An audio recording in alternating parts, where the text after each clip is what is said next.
Se inscreva para novos vídeos. Esta é a história da sua escravidão, como aconteceu e como você pode finalmente ser livre. Como todos os animais, os seres humanos querem dominar e explorar os recursos ao seu redor. No começo, caçávamos, pescávamos e comíamos o que a terra nos supria, mas então algo mágico e terrível aconteceu em nossas mentes. Únicos entre os animais, passamos a ter medo da morte e de perdas futuras. Isso foi o início de uma grande tragédia e de uma possibilidade ainda maior. Veja bem, quando ficamos com medo da morte, de ferimentos e encarceramento, nos tornamos controláveis e tão valiosos de uma maneira que nenhum outro recurso jamais poderia ser. O recurso mais importante para qualquer ser humano controlar não são os recursos naturais ou ferramentas ou animais ou terra, mas sim outros seres humanos. Você pode assustar um animal, porque animais têm medo da dor momentânea. Mas você não pode assustar um animal com a perda de liberdade, tortura ou prisão no futuro, porque animais têm muito pouco senso de amanhã. Você não pode ameaçar uma vaca com tortura ou uma ovelha com a morte. Você não pode balançar uma espada para uma árvore e gritar para que produza mais frutos ou segurar uma tocha acesa à beira de uma plantação exigindo mais trigo. Você não pode obter mais ovos ameaçando uma galinha. Mas ameaçando um homem pode fazer com que lhe entregue seus ovos. Esse cultivo humano tem sido a ocupação mais lucrativa e destrutiva ao longo da história e agora está atingindo seu desastroso clímax. A sociedade humana não pode ser racionalmente compreendida até que seja vista como ela é, uma série de fazendas onde os fazendeiros humanos possuem gado humano. Algumas pessoas ficam confusas porque os governos fornecem assistência médica, água, educação, estradas e, portanto, imaginam que haja alguma benevolência em ação. Nada pode estar mais longe da realidade. Fazendeiros fornecem treinamento, irrigação e cuidados de saúde para seus rebanhos e plantações. Algumas pessoas ficam confusas porque a elas são permitidas certas liberdades e, portanto, imaginam que os nossos governos protegem nossas liberdades. Mas fazendeiros plantam suas mudas a uma certa distância umas das outras para aumentar sua produção e permitirão a certos animais estábulos ou pastos maiores, se isto significar que produzirão mais carne e leite. No seu país, na sua fazenda de impostos, seu fazendeiro concede a você certas liberdades, não porque se preocupa com as suas liberdades, mas porque deseja aumentar os lucros. Está começando a ver a natureza da jaula onde você nasceu? Houve 4 fases principais do cultivo humano. A primeira fase, no Egito Antigo, foi de coerção humana direta e brutal.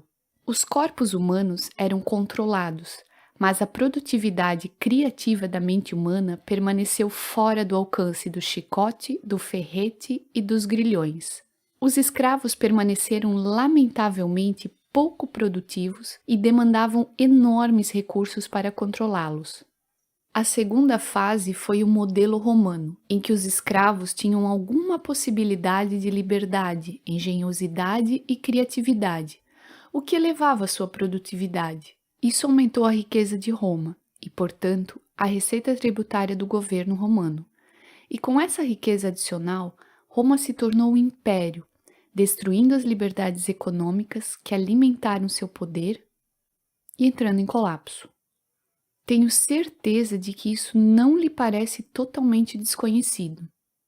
Após o colapso de Roma, o modelo feudal introduziu o conceito de propriedade de rebanho e tributação, Em vez de serem diretamente possuídos, os camponeses cultivavam terras que podiam manter enquanto pagassem os senhores da guerra locais. Esse modelo acabou se deteriorando devido à subdivisão contínua de terras produtivas e foi destruído durante os cercamentos, quando a terra foi consolidada e centenas de milhares de camponeses foram expulsos de suas terras ancestrais, porque novas técnicas agrícolas tornaram as fazendas maiores e mais produtivas com menos pessoas. O aumento da produtividade da Baixa Idade Média criou o excesso de alimentos necessário para a expansão das cidades e municípios, que, por sua vez, deram origem a um moderno modelo democrático de propriedade humana. À medida que os camponeses deslocados inundavam as cidades, um enorme estoque de capital humano barato tornou-se disponível para os industriais em ascensão e a classe dominante dos fazendeiros humanos rapidamente percebeu que eles poderiam ganhar mais dinheiro deixando seu rebanho escolher suas próprias ocupações. Sob o modelo democrático, a propriedade direta de escravos foi substituída pelo modelo mafioso. A máfia raramente é dona das empresas diretamente, mas envia capangas uma vez por mês para extorquir os donos das empresas. Agora você pode escolher sua própria ocupação, o que aumenta sua produtividade e, portanto, os impostos que você pode pagar aos seus senhores. Valorizem esta época de sua vida, crianças, porque é a época de suas vidas em que ainda tem escolhas. Passa muito rápido. Quando somos adolescentes, achamos que podemos fazer tudo e fazemos. Aos 20, são uma mancha. Aos 30, você constitui família, ganha um pouco de dinheiro e pensa consigo mesmo. O que aconteceu aos meus 20 anos? Aos 40, você tem uma barriguinha, nasce uma nova ruga. A música começa a ficar alta demais, uma de suas velhas namoradas do colégio se torna avó.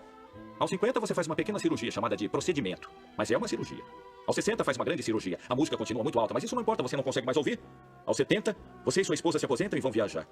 Começam a jantar às 2 da tarde, almoçam por volta das 10, café da manhã na noite anterior, passa a maior parte do tempo vadiando pelos shoppings, procurando mais novo iogurte sem calorias e murmurando: por que as crianças não ligam? Por que as crianças não ligam? Aos 80, você tem um ataque fulminante e acaba reclamando a uma enfermeira jamaicana que sua esposa não suporta quando você a chama de mamãe. Alguma pergunta?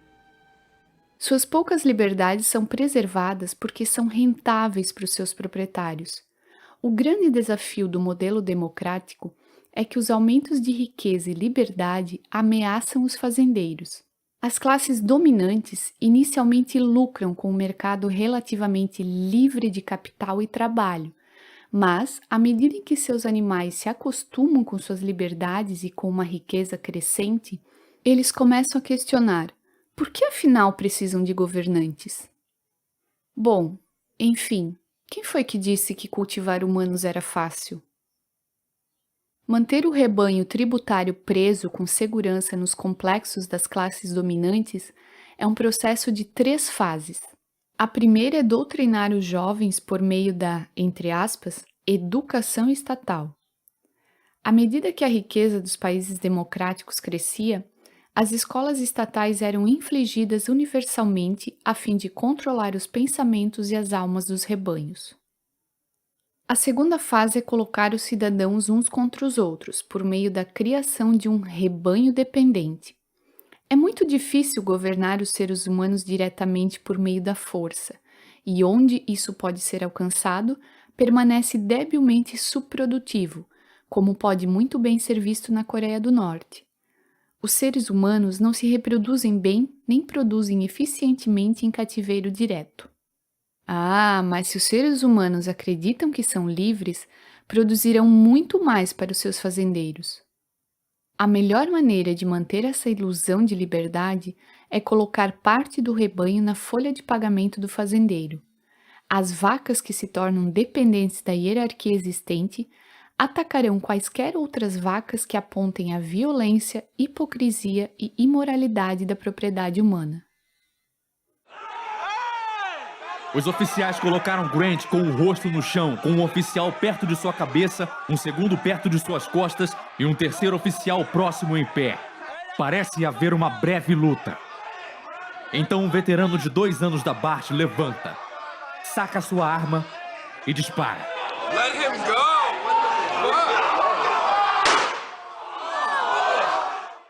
Liberdade é escravidão, escravidão é liberdade.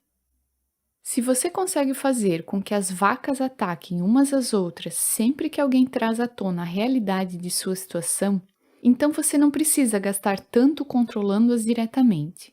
As vacas que se tornam dependentes da generosidade roubada do fazendeiro se oporão violentamente a qualquer questionamento da virtude da propriedade humana. E as classes intelectuais e artísticas, sempre e para sempre dependentes dos fazendeiros, dirão a quem exigir liberdade de propriedade: você prejudicará suas companheiras vacas. O rebanho é, portanto, mantido enclausurado, transferindo a responsabilidade moral do poder destrutivo desse violento sistema para aqueles que exigem liberdade real. A terceira fase é inventar ameaças externas contínuas para que o rebanho assustado se apegue à proteção dos fazendeiros. Esse sistema de cultivo humano está chegando ao fim. As terríveis tragédias dos modernos sistemas econômicos ocidentais ocorreram não apesar de, mas por causa das liberdades econômicas passadas. Os enormes aumentos da riqueza ocidental ao longo do século XIX resultaram das liberdades econômicas e foi esse mesmo aumento da riqueza que alimentou o tamanho e o poder do Estado. Sempre que o rebanho se torna exponencialmente mais produtivo, você obtém um aumento correspondente no número de fazendeiros e seus dependentes. O crescimento do Estado é sempre proporcional às liberdades econômicas anteriores. As liberdades econômicas criam riqueza, e a riqueza atrai mais ladrões e parasitas políticos, cuja ganância destrói as liberdades econômicas. Em outras palavras, a liberdade é a metástase do câncer do Estado. O governo que começa sendo o mínimo, sempre terminará sendo o máximo. É por isso que não pode haver alternativa viável e sustentável para uma sociedade verdadeiramente livre e pacífica. Uma sociedade sem governantes políticos, sem propriedade humana, sem a violência do estatismo e dos impostos.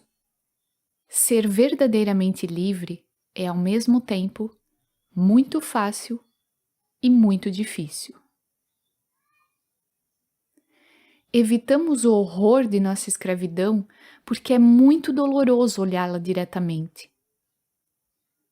Dançamos em torno da violência sem fim de nosso sistema moribundo porque tememos os ataques de nossos companheiros de rebanho. Mas só podemos ser mantidos nas gaiolas que nos recusamos a ver. Acorde. Ver a fazenda é deixá-la.